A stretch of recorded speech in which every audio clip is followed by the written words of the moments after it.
So if you don't want your picture on the screen, you can also hit the stop video. Otherwise, we will leave for posterity, and that's okay with us. Okay, so let me start by saying, welcome, and you are hopefully in the right spot. The session on live birding in Southeast Arizona. And yes, of course, we are doing live birding, and this time our hosts are Hannah Boucher and Erik Ostrander, and they are actually hosts of the podcast Hannah and Erik Go Birding, and also Women Birders. And I actually have had a chance to listen to each of these, and they're actually quite good. If you haven't found Hannah and Erik, I strongly suggest you do. They believe that birding is about the places you go, the people you meet, and birds that you see, and they travel the globe to share birds with others. They actually currently live in Cannon Beach, Oregon, which looks so beautiful on the map.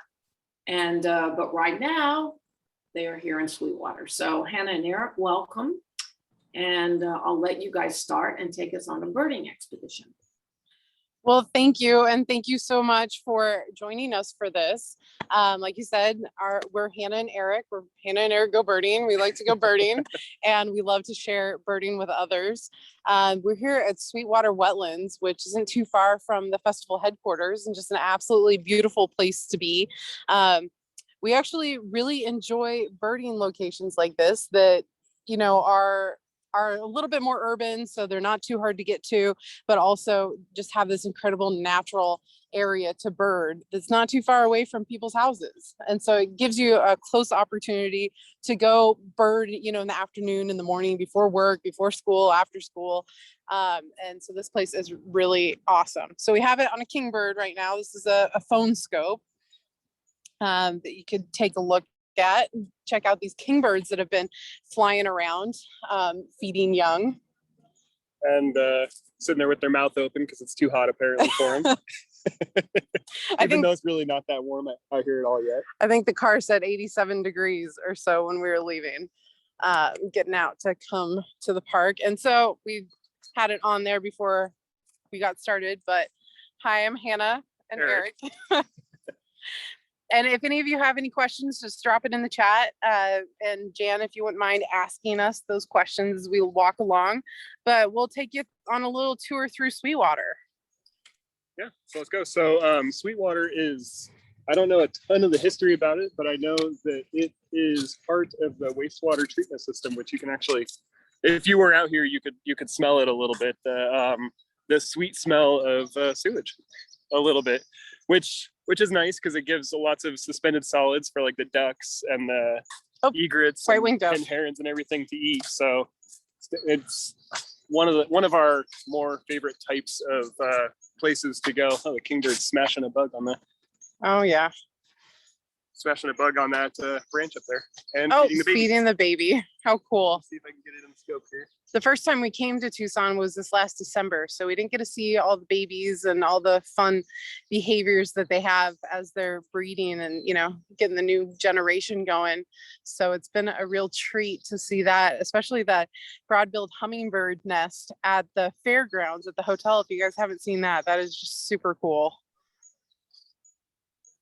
Too close. And it's so neat to see how many people are out here at this park that are birding and not birding. As you can see over across the way, there's another field trip with the festival who's out here looking at birds, and I don't think they've gotten too far. And then we have some other folks just walking past and enjoying as well. And we have a facility near where we live that's a sewage treatment facility as well. And that is just such a cool place because we get people who are out there just walking and running and walking their dogs and taking their kids out. But then it ends up being a fantastic birding location as well. Looks like those kingbirds flew on, so we can keep on moving, see what else there is.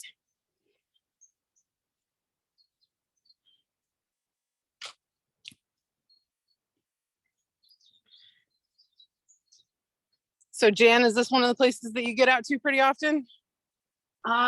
On occasion, yeah. For me, it's about an hour and a half drive. I'm more on the Agua Caliente side. And I'm curious, I don't know if you know whether the birds over there in Sweetwater are vastly different or a little different, or maybe you haven't actually birded over here on the northeast side of Tucson. We haven't really birded up that far. When we came before, we really centralized our birding south. You know, you hear about Patagonia State Park and Madeira Canyon, all those places. When you haven't visited Tucson, you hear about all those places. So we really tried to pinpoint, you know, those few. Now we're starting to branch out a little bit more and get to some of these other places that we, you know, haven't heard about, but have amazing eBird spots. So Hannah, just a quick question. I know Anita asked if those were thick-billed kingbirds. Is that what we were looking at? The ones that we had in the scope, I believe, were Western kingbirds. Western kingbirds, okay. You're gonna put the scope on something else? Yeah. Yeah, Western kingbirds. Yeah, so the sorry, I was getting distracted by stuff. It's hard to pay attention to things when there's so much like awesome stuff out here. So we've got coots and mallards and stuff right here on this this lake here. But yeah, those last kingbirds, pretty sure those were Western kingbirds with the yellow and like kind of a general yellow wash instead of I don't know how to describe a thick build. Thicker bill. A thicker bill. Let me pull up the field guide for a thick build and get some field marks that are different. Yeah, and while Eric's doing that, I can tell you all a little bit about the birding co-op, because that is also another organization that we're involved with, and I think might be sponsoring this Facebook Live event. But the birding co-op is a nonprofit that we helped start with some of our friends to kind of change the way that, you know, we travel, so we can go to places and have a little bit more of an impact. No, go ahead. So we're excited that, you know, this is really the first big festival that the birding co-op has attended, and we're excited to meet more folks who are interested in traveling a little bit more like we're doing, where we, you know, try to go to fewer places and get more out of them.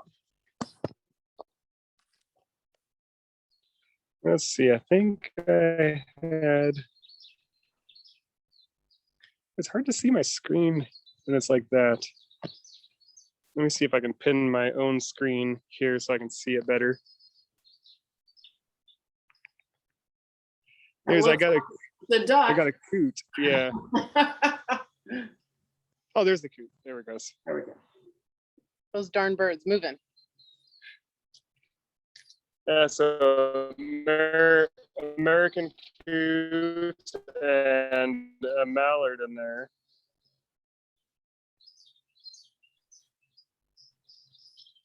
Yeah, it's getting to that point of the day where a lot of things are trying to stick towards the shade. Yeah, I'm having a hard time seeing the little pink screen on there. Yeah. Oh, but there's, yeah. But it's just Oh, there they go. it's just a beautiful afternoon. There's lots of cicadas buzzing in the trees, and common yellow throats doing their witchetty call. Red-winged blackbirds kind of peeping in the background, doing their tongue. I'm not great at that call. You know, we should definitely have an early morning thing where everybody can zoom in their pajamas. We don't have to go. We can have coffee. We don't have to get dressed. And you guys go birding some exotically wonderful place at 5 a.m. or 4 a.m. or whatever it takes to get the sun. I vote for that for one of your students. Well, we did go up to Mount Lemmon this morning at about 5:30. When we got up to the top, it was all fogged in, so we didn't really see much up there other than the yellow-eyed juncos. But that location is just so cool as you move down the mountain and see all the different, you know, ecological regions. and you go from pine trees down to cactus, and just the birding community changes too. That is just such a neat location. And I mean, we were a little unprepared for how long it would actually take. I think when I mapped it, it said it was like 18 miles. And no, it turns out it's 18 miles as crow flies. It's like 42 miles driving, about an hour and a half to get up there. So it is an early morning location. Yeah, that's yeah, but it was definitely really good up there. The fog was first thing in the morning at the total tippy top, and then as we worked our way down, it turned into the weather that we've got down here in Tucson proper. You know, that would be a great idea. I'll definitely make sure that Luke and Taylor and the others know that this is a possible thing for next year, you know, to do a Mount Lemon birding. Yeah, of course, Wi-Fi is a little spotty up there and internet, but yeah, maybe there's a couple spots. A live van trip then. How's that? Yeah. That would probably work out better up there. Yeah, but it was good. We had red-faced warblers like crazy. We had painted red starts. Yeah, Grace's warbler, olive warbler. We actually got 3 lifers up there, so that was really neat. Shall we move on? Yeah, let's move up around the corner here. There's another overlook. We might see some more waterfowl out there. I got a white-winged dove on the ground right up ahead.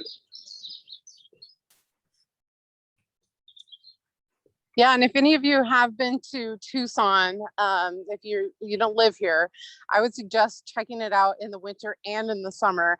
You know, being from Oregon, we're always like, oh, I don't want to go anywhere that's hot in the summer. And so everybody kept warning us, like, you don't want to go to Tucson, it's hot. But, you know, it's pretty, it's in the 80s, it's in the high 80s, so it is warm. But you get to see all of these cool species that you don't get to see in the winter, like the white-winged dove. Oops, just took off. That's something that when we were here in December, we didn't see any white-winged doves at all. We just saw, well, I mean, now we're seeing them all. So they're all starting to come out, as well as all the lizards. There's a little lizard crossing the trail there. Don't know if y'all can see him very well, but that is just such a neat thing that we don't get back home. What do you got, Eric? I was trying to get the common yellow throat, but I don't think I'm gonna be able to be quick enough on the scope. Nope, he dropped down.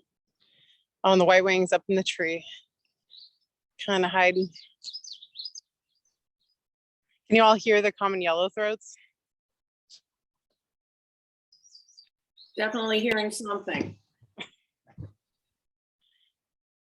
I believe you when you say they're common yellow throats.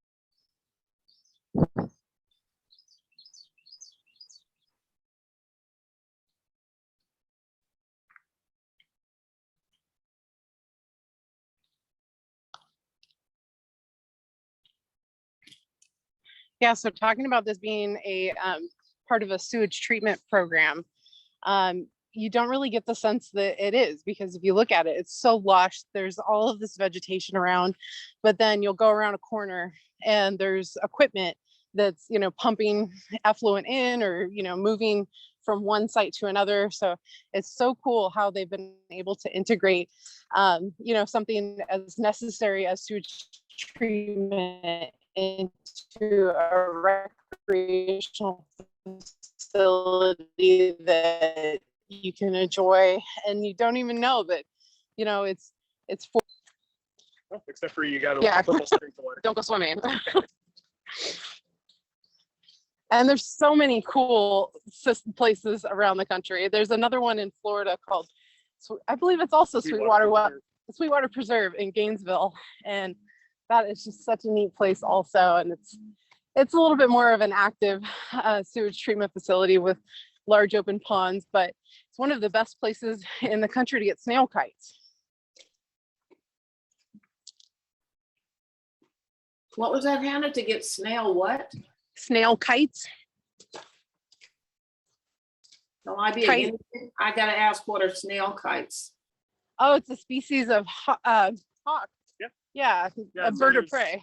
So there's a kind of a family group of hawks that are called kites, and Oh, they do this behavior that's referred to as kiting, where they'll spread their wings out wide and they'll essentially just hover, like, and they look like a kite in the air. They're just 100% stationary, letting the wind keep them aloft. Their wings are actually pretty darn long, so they've got a really low aspect ratio. So they're really long wings and kind of a shorter body, so they stay aloft pretty easily without having to flap. And they'll there's one of the species is snail kite, and they eat snails. They exclusively eat snails, and they have this long bill that's decurved that helps them scoop the snails out of their shells. It's really neat to watch. And they're a large bird, and it's amazing to think, this big bird relies primarily on snails.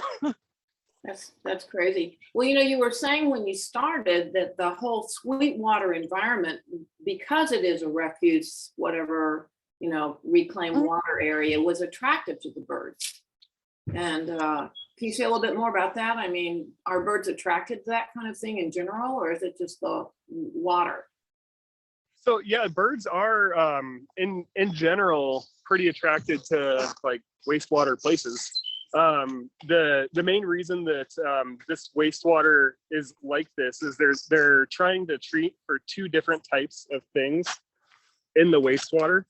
They're trying to lower the total suspended solids, which sounds gross, but that's what's in wastewater.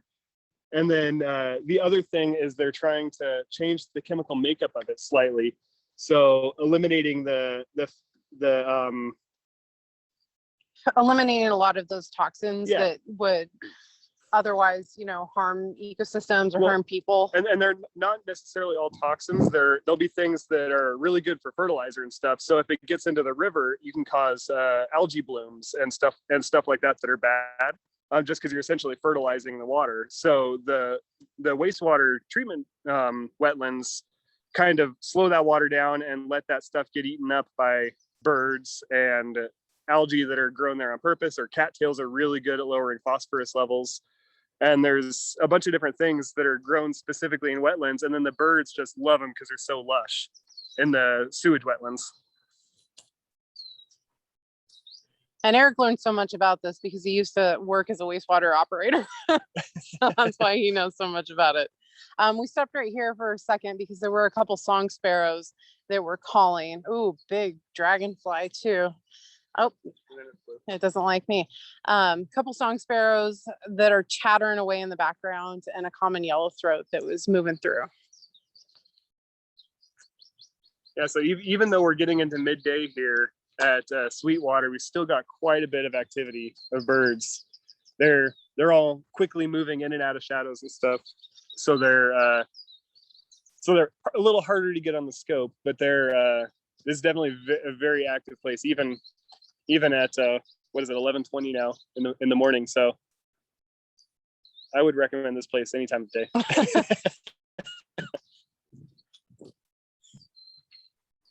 Yeah, and when we were here in December, there were just a huge number of thrushes. The towhees, The Abrett's towhees, as well as a lot of the quail too. So that was really neat to watch the bevies of quail run around.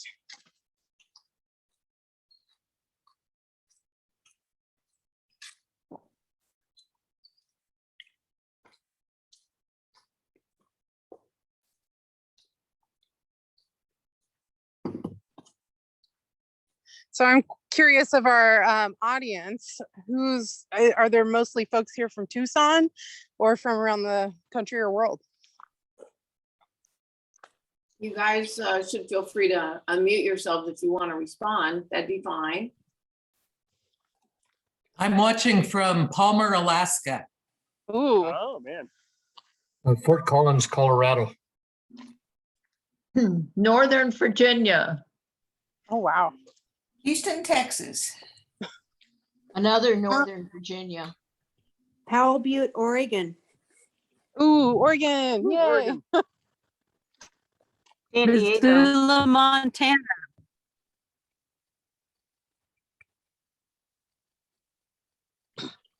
And have most of you visited Tucson before? Yes. Awesome. Yes. Consensus there. Yes. Well, it's definitely a fantastic birding location. I'm from Palo Alto, California. I lived in Tucson as a teenager and as a young married adult. And I have been to the Southeastern Birding Festival a couple of times in the past, and looking forward to doing it again in the future when we can be there in person. Yeah, awesome. I hope you do get a chance to come out. I spent many memorable trips to Southeast Arizona, and it's a beautiful place for birds.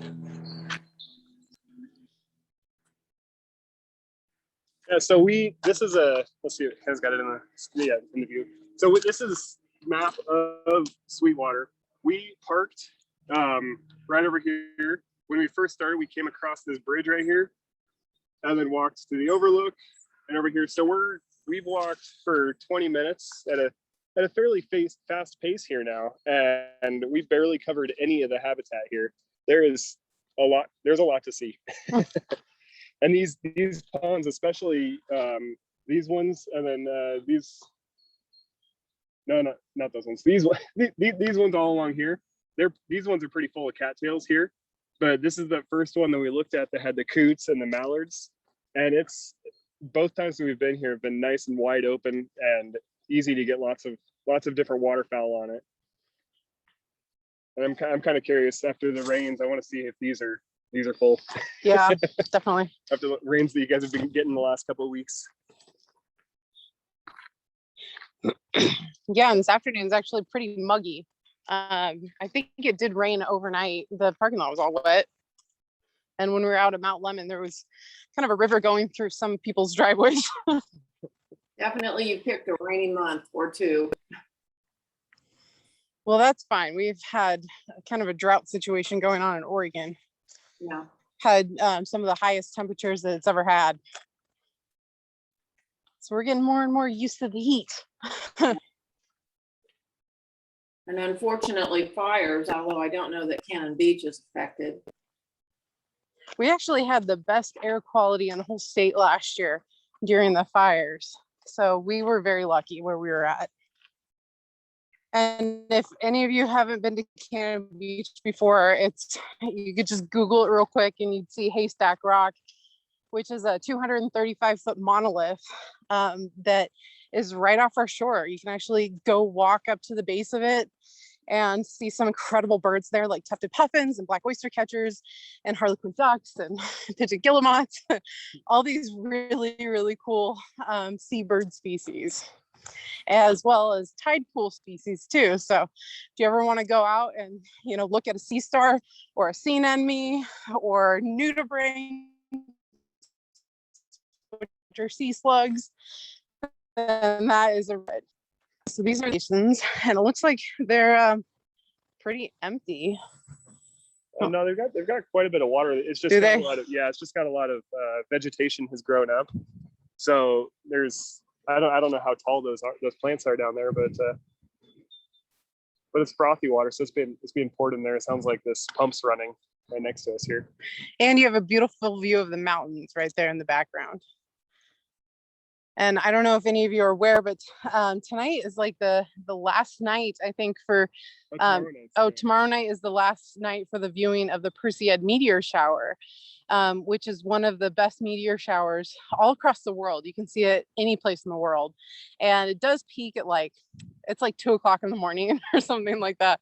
But even if you go out at like 8 or 9, you can usually see a couple meteors. And if you have never looked at, stars or meteors, or, well, I mean, it's kind of hard to catch a shooting star in your binoculars, but planets with your optics, that is just a real treat. It's super cool. It's really hard to get a digiscope picture of, Jupiter, Mars with your spotting scope, but you can at least get a really good look at it. It's one of our favorite things to do. We have a pretty good dark sky where we're at, and we're hoping to get to one of these good dark sky spots, like maybe Saguaro or Sabino Canyon tonight to view the meteor shower. Sounds like white-eyed vireo call. Oh, white-eyed vireos, nice. Yeah, their call's fun. It's like doot doot doot doot. Oh no, it's not a white-eyed vireo. So when you guys started birding, focus more on what you saw visually or what you heard? What do you got in there?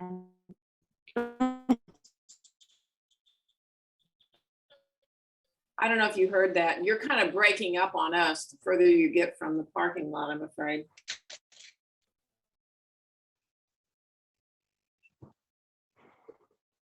I think you might need to say it again. You broke up a little.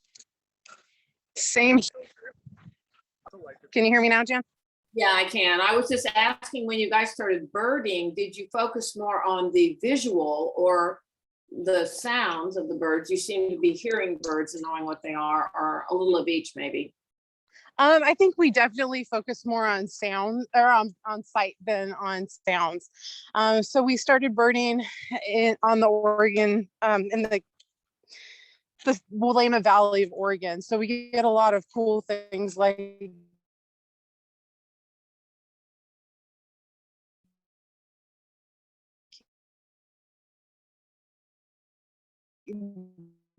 Are Hannah and Erik breaking up for everybody else too, or is it just? herons and bigger birds that are easier to call little things. I remember going on a walk.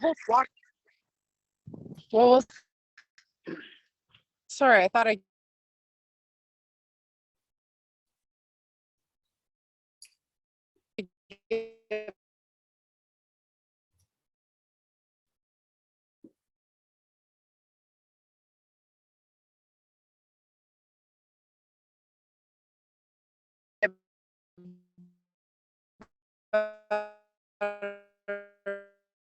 Yeah, Hannah and Erik, I think you're breaking up too much the further you get from Wi-Fi. We've lost your sound.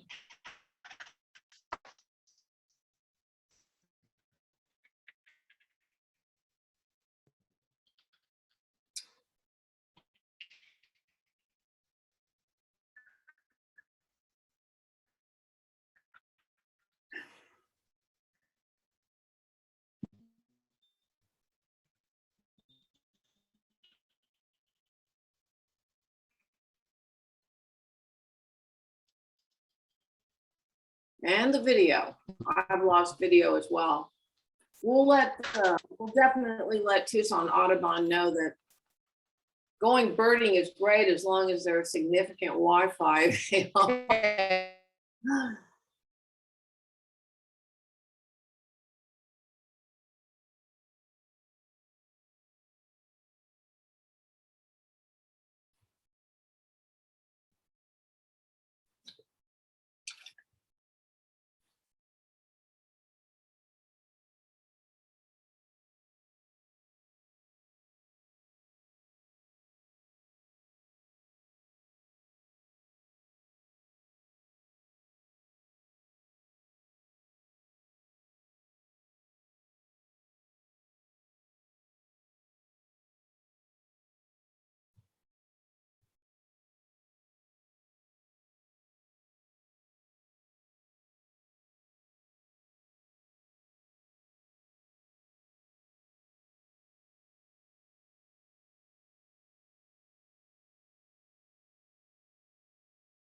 Okay, I just logged back in. Jan, can you hear me?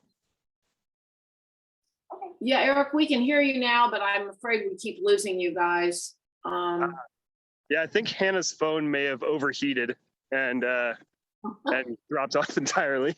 Okay. We've lost a few people. Okay, Taylor, we'll go with it for now, but I think it's, I have Taylor on the line as well. Okay, yeah, I think that was our issue. It was warm out here, and then using Hannah's phone, it got a little toasty on her phone, so it killed her service. I've got some good service though right now, I hope. Okay, continue. Okay, I've forgotten what we were talking Did we about. start birding by sight or by? Oh, by sight or by listening. So we started off birding by sight for years. I would say years of just not really paying attention, thinking that it was too difficult to identify them by sound. But then I feel like something just kind of clicked with a few of the species, like the more common species, like a song sparrow, like the chip, or I guess it's not chip, like a hey, look at me over here sort of thing. So like I feel like I'm more of like a 50-50 at this point now.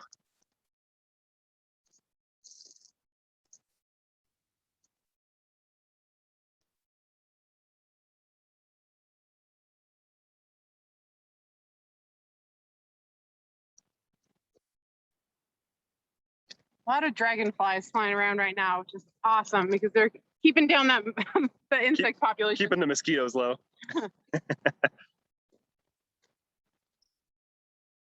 Now this here is some of the infrastructure we were talking about earlier.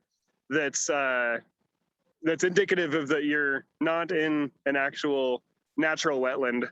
This is some of the pumping infrastructure for the wastewater portion of Sweetwater, getting the wastewater in and out of the wetlands.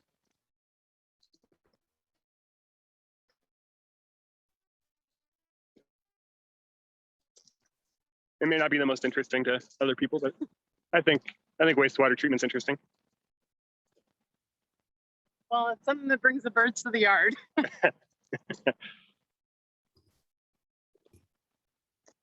So we're kind of looping back around to the parking lot to make sure we have cell phone service and find a little bit of shade since it's so hot out. And once you start getting back towards the road, you can really start to hear the highway. But on the backside of the property, it's nice and quiet over there. There's not a whole lot of, notice that you're right near a big town.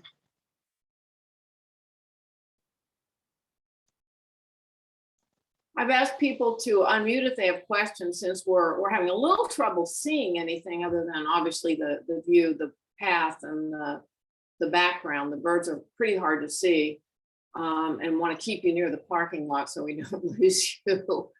But if anybody does have any questions or things they'd like to ask Hannah and Erik, please feel free to unmute yourself and ask.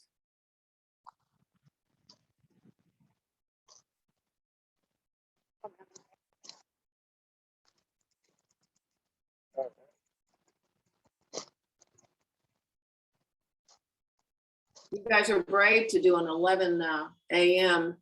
walk through Sweetwater water on an August morning in Tucson. I'll say that. Let's see if I can switch to the camera on my face and then you see how sweaty I look. Let's see, I don't know. Can you tell? Better, yeah. Now we feel better. Thanks, Erik. Yeah, not a problem. It's actually not that bad out here. I would say I think it's approaching 90 with pretty. Oh, there goes an Abrams stogie.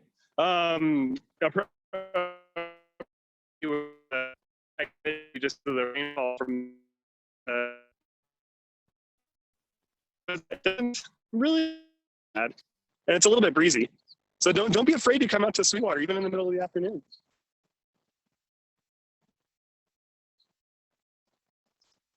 Yeah, right here next to the parking lot, we're getting a lot of Abrams towhees, and then there's a couple warblers flying through. So you don't even have to leave and do the whole big long walk. You can set an AC in your car and just wait and watch for things to come in. If you guys think about some of the places that you've done the birding, I mean, what are some of the sort of best areas that you think people would enjoy if they get the opportunity to travel? I mean, I know you've done stuff in Texas along the Rio Grande and other places. What would you say? Yeah, so the Rio Grande Valley is definitely one of our favorite places to go. We try to get there at least one time a year, maybe 2 times. But that's just such a neat place. It's like, in Tucson, that you get all of these incredible species that you don't get elsewhere in the US. So that's my favorite, one of my favorites, chachalakas, you can't beat that, or green jays or kiskadees. Where else would you say, Eric? I don't know. Well, it really it depends on where you're coming from. So, like, if you're from the Midwest or the East Coast, like we have a number of warbler species in Oregon and on the Pacific Coast that you don't get in the rest of the country. And then, of course, there's lots of shorebirds and stuff on the West Coast that you don't get on the East Coast or through the Central Flyway. But I don't know. So San Diego's great. Oregon's good for shorebirds. Washington. This last year, we went to Zaxxon Bog. February, we went to Zaxxon Bog, which is up in Minnesota. And it's actually a place that we were really intimidated to go to because we'd heard about it, you know, for years and years from people. But looking at the map, it looked like it was going to be too difficult and we couldn't really figure out how to bird there. So we had a couple friends going and we hired a guide, and the guide showed us day one, you know, this is how you travel around Zaxxon Bog, and that really just opened up our eyes and made it a lot more like manageable. So it wasn't such a big, scary place to visit. So that was a really cool experience that we had. And then we got to see things like great gray owls and Northern hawk owl, and northern shrikes. Yeah, so those are some U.S. places. Worldwide, we went to Ecuador a few years ago, and that is just a fantastic place to go. And it's so easy to bird there. There's so many people who want to show you birds. So it's not hard to get on like a trip or find a tour that works for you. Sounds great. We'll get our tickets lined up post-pandemic if that ever ends.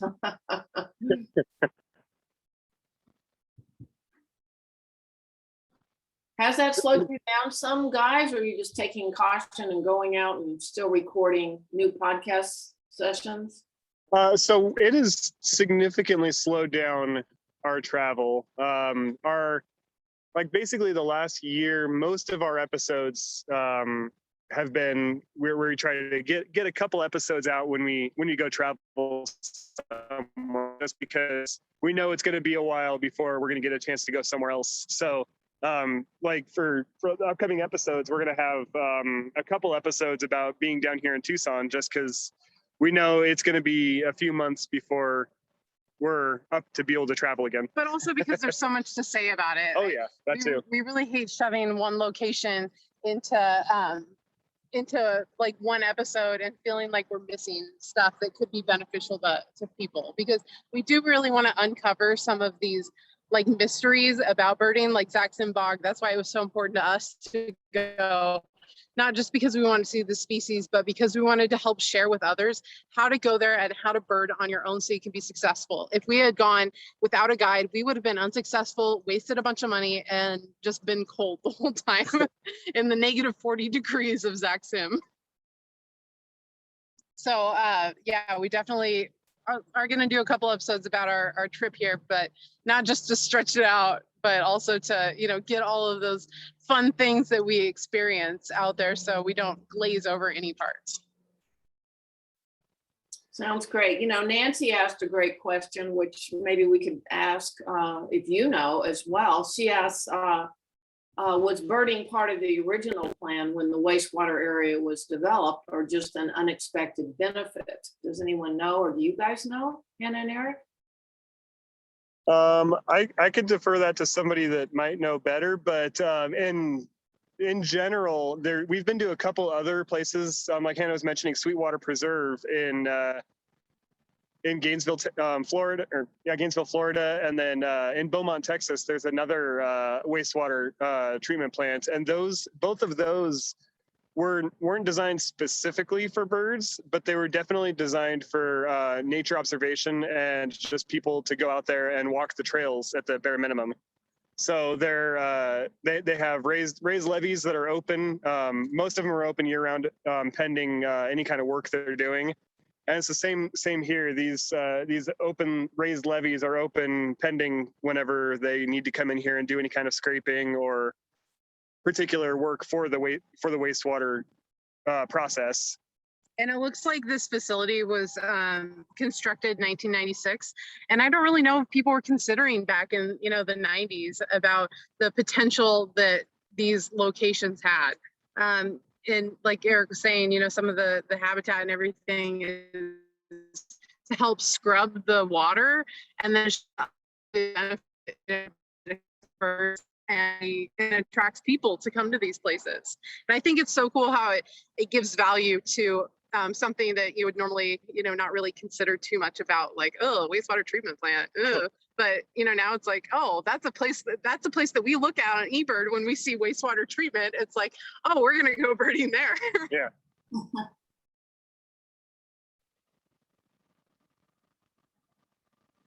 The train going by now, so might try to wash out our noise. So if you get a chance to get to Tucson, definitely check out this spot, but also check out places like Mount Lemmon, which we talked about earlier, is a little bit more arduous to get to, or Santa Rita, Madeira Canyon. All of those places are great too. Patagonia. I made a map before we came of the birds that we were looking for and the hotspots that had those birds.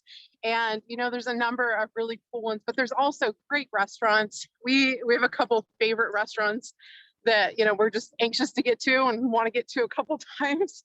And then so much just beautiful scenery too. Like, we haven't really birded at Saguaro National Park, but we have just gone out there to watch the sunset, and it's just absolutely gorgeous. There's a great museum out there too. Don't remember the name of it. I think it's kind of a longer name, but it's a Natural History Museum if you Google it. And that is just the coolest place to get to. Are you not talking about the Arizona Sonora Desert Museum, are you, Hannah? I think I am. Yes, that's the one. Yeah. Yep. Well, that is I'm a docent there. So yes, it's a cool place, lots of birds, lots of bird walks, typically early in the morning, and definitely a different variety of birds than you guys are seeing today at Sweetwater. So you should go, definitely. And one of the coolest places to see javelina too. If you don't see wild javelina, we did see wild javelina at Las Ciennes. Mhm. Yes. Saw one very skittish javelina there, but if you go to the Natural History Museum, they have that whole herd that sometimes you can see them. Yep. We'd love to have all of you guys there, putting in a plug for that. So anytime. So we're back at the front here, and we heard some folks say that you can see roadrunners here. We've been keeping our eyes down low looking for them. But it's nice and cool near the water, so it's a great place to wait for birds to come visit.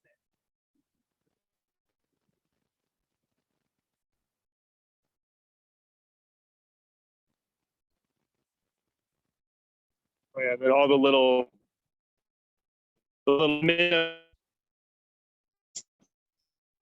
yeah. Let's see. And then I go ahead and drop my phone right in the creek. That'd be fun.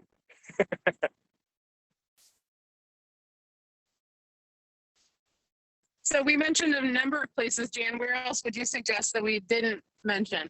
Oh, wow. Well, of course, you've got two Saguaro National Parks, the East and the West. You're talking about the West. The East also probably has a fair number of interesting things. I don't know. What about other folks from Tucson? Somebody said something about Ramsey Canyon. Jennifer was talking about Ramsey Canyon. I don't know that one. Agua Caliente, there you go. Yeah, that's absolutely true. Agua Caliente. You must come to Agua Caliente. There's actually one of the birding festival tours is Sunday morning at 8. I don't know what the status is, if it's full or not, but I know I'm going to do it just because I want to make sure I'm looking at the right birds in my area, or at least I understand the birds that I'm seeing. But they have similar ponds there with waterfowl and, well, just a number of other species. And javelina, if you are lucky, you will see our javelina running around there. So yeah, lots of fun stuff in Tucson. You're right. What restaurants are you talking about, out of curiosity? What is your favorite one, Hannah? Where do you want to go? Well, it's kind of funny because when we came before, we messaged Luke and said, what should we, go? Where should we go? What should we do? And he suggested El Charro. in I think it's like downtown Tucson, and we were mentioning it to our friends the other day, like when we're going to El Charro, and none of them had heard of it, and we were like, that's the place to go to. It's got the delicious carne seca that you can just get on a giant. What's They that? drive on the roof, and they're the oldest, the continuously owned restaurant in the United States, El Charro. Really? They actually have 2 other locations now, and if you guys are ever looking for carry out, there's Barrio Charro. We have one of the 10 best bakers in the United States, artisan bakers. His name is Don Guerrera, and he runs Barrio Bread, and he got together with the owner of El Charro, and they've created this incredible place that has a lot of the El Charro ideas coupled with Don's incredible artisan bread called Barrio Charro. So there's just a number of things like that. Yeah, Mexican restaurants are quite amazing. Yeah, and as Jennifer says, there's an El Charro near Sabino Canyon as well, actually out at Colbin Sunrise, I think, Jennifer. Oh, okay. And we really like the El Guerrero Canelo too. Yeah. We You get a Sonoran dog. one of our friends said, get a Sonoran dog. So that's our thing now. Oh my goodness, yes. In the olden days, pre-pandemic, when I used to work out at one of the local gyms, it was known for having a whole bunch of, I would say, older guys who would go from one machine to the other, and all they could talk about was the Sonoran hot dogs they were all going to go get at the end of their workout.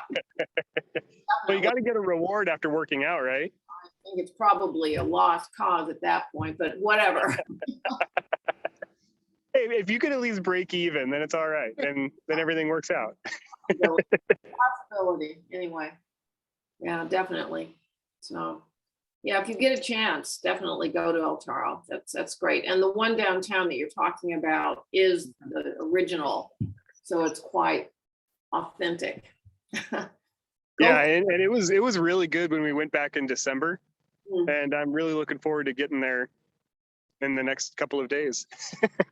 I don't know when it's going to fit into our schedule, but we definitely need to try to get there. I know there's too many things to do as part of the festival. Yeah. That is true. You are here to go birding, so let us be birders anyway. Gotta eat, right? Gotta eat. All right. Now let's see if I can. Hannah's phone is the one that has the phone scope attachment to it. Oh, Let's that's see if I can. better. Yeah. There you go. Now we're seeing There's some birds. What are these? Oh, sorry. We're looking at mallards, Oh, right? those are mallards. Okay. Should be able to recognize mallards. Females, right? Yeah. Let me get them back in there now that I pulled it off.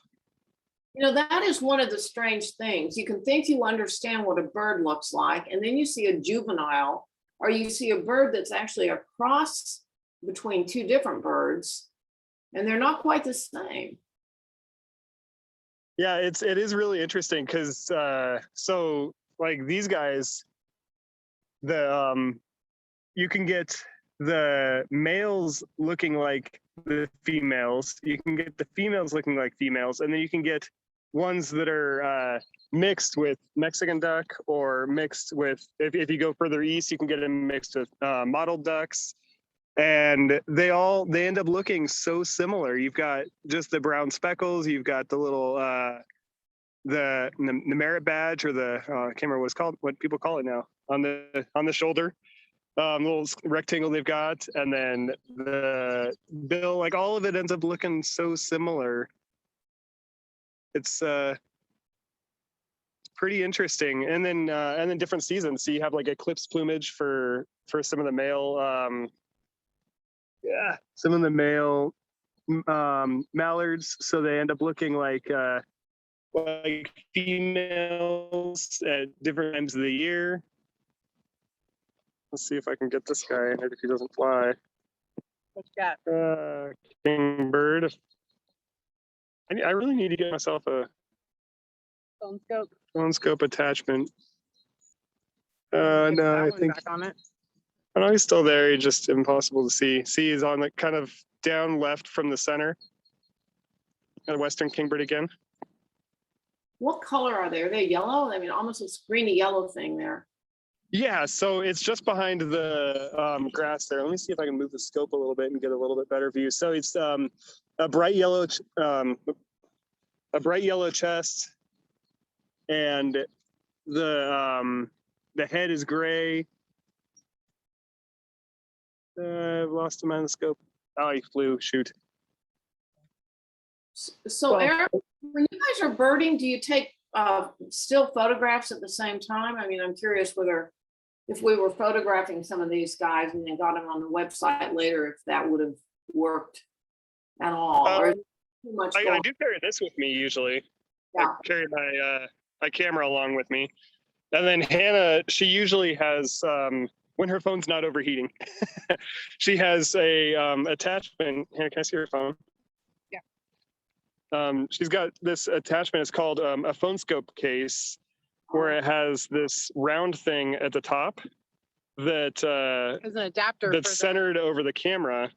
So then it just fits. It fits right onto the scope, and then it basically turns the camera into the body of your DSLR, and then the scope into the lens. So it's really interesting. So I'll.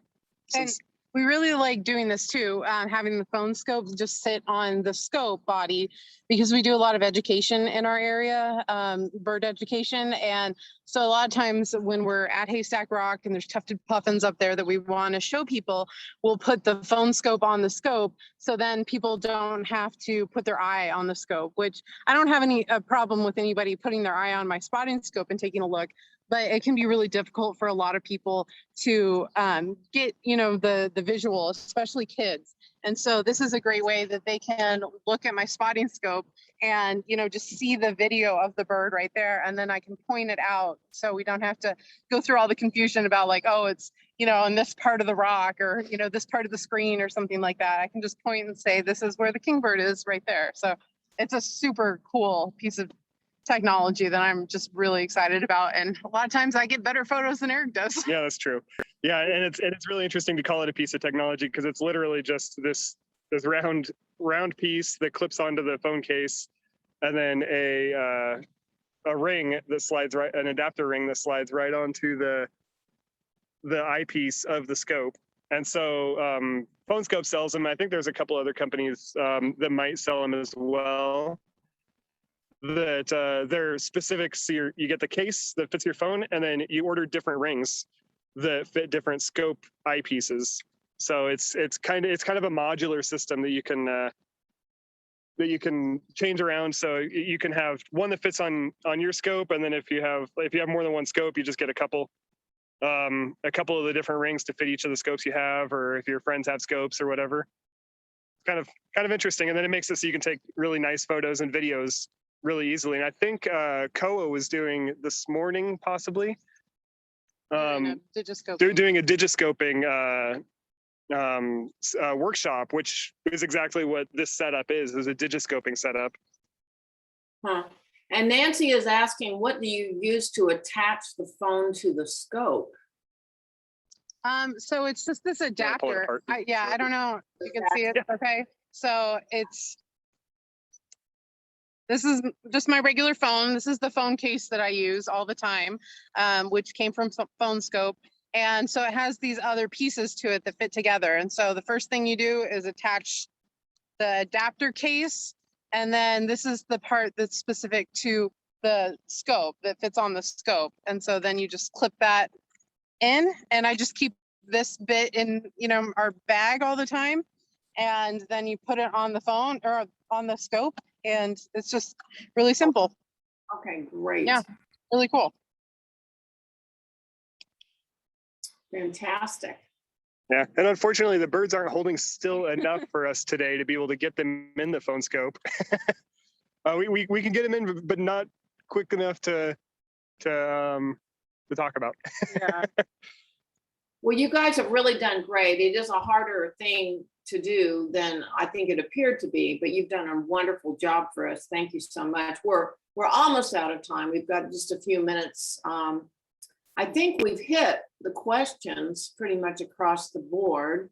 If anyone does have an additional question, feel free to unmute yourself and ask. And I don't see any. And I literally just figured out how to make so that my screen is the big screen, so I see myself.